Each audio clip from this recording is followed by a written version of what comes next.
Baadiyyaa biyya koo galee aloveeraa argayii aloveeraa waan fakkaatu ilaala. Biyya keenya keessa wanti dhabame hin jiru. Aloveeraa fudhadhee galee kallattumaan akkaataatti waliin hojjennu in ilaalla. Ashamaa nagaan isiniif haa ta'u akkam jirtu maatii yuutuubii kooti fayyaa keessanii akkasuma laayik sabiskiraayib koomentii jalqabaa na waliinii.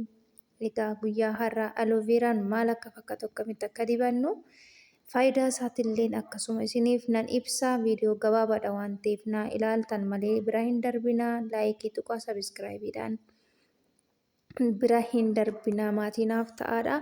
Koomentii kaa'aa isiniifan deebisan isiniin jedha obboloota koo. Egaa aloveeraan faayidaa gurguddaa qaba rifeensa keenyaa fi faayidaan isaas maali yoo jettanii tokkoffaa rifeensa keenya akka inni biqilu yookiin akka dheeratu taasisa.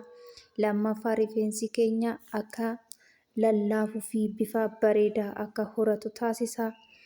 Sadaffaa aloveeraan seelii dhiiga keenya yookiin gogaa keenya ni jabeessa. Akka inni hin buqqaane yookiin akka inni nu jalaa hin ciccinne taasisa. Qajjiisa rifeensa keenyaatiif illee baay'ee barbaachisaadha. Hin furdisa. Dafee laayyootti yookiin immoo dafee kan citu miti rifeensi keenya baay'ee furdaa ta'a. Faayidaa gurguddaa qaba aloveeraan.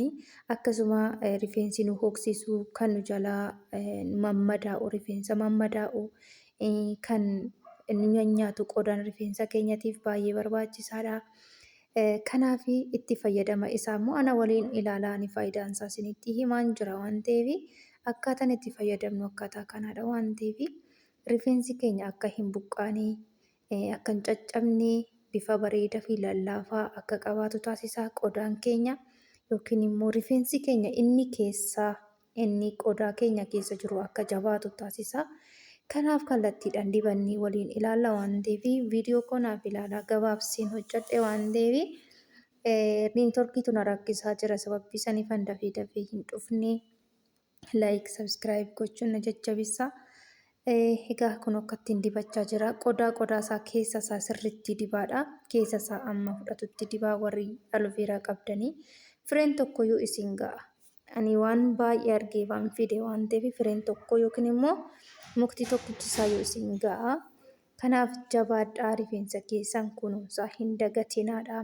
Warri isin jalaa ciccitu warri isin jalaa caccabu rukkatee warri isin rakkisu lallaafinaa kenna waan ta'eef itti fayyadamaadha.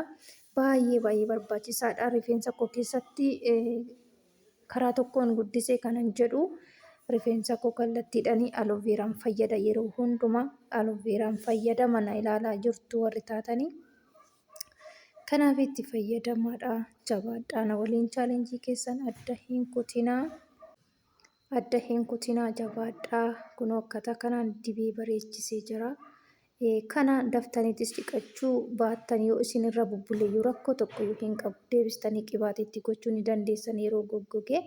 Akkuma bishaan sanatti goggoga waan ta'eef gaafa rifeensa keenya dhiqannu akkasuma ta'a waan ta'eef rakkoo tokkoyyuu hin qabu. Guyyaa lamas bulchitanii dhiqattanii rakkoo tokkoyyuu isin irraan hin ga'u.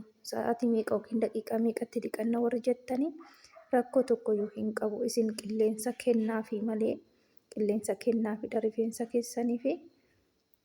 Daqiiqaa 5 yookiin daqiiqaa 10 erga martanii rifeensa keessan achii booda hiikatiif filaadha. Qilleensa kennaafi goggogsaa achii booda qibaatii keessan itti dibaa.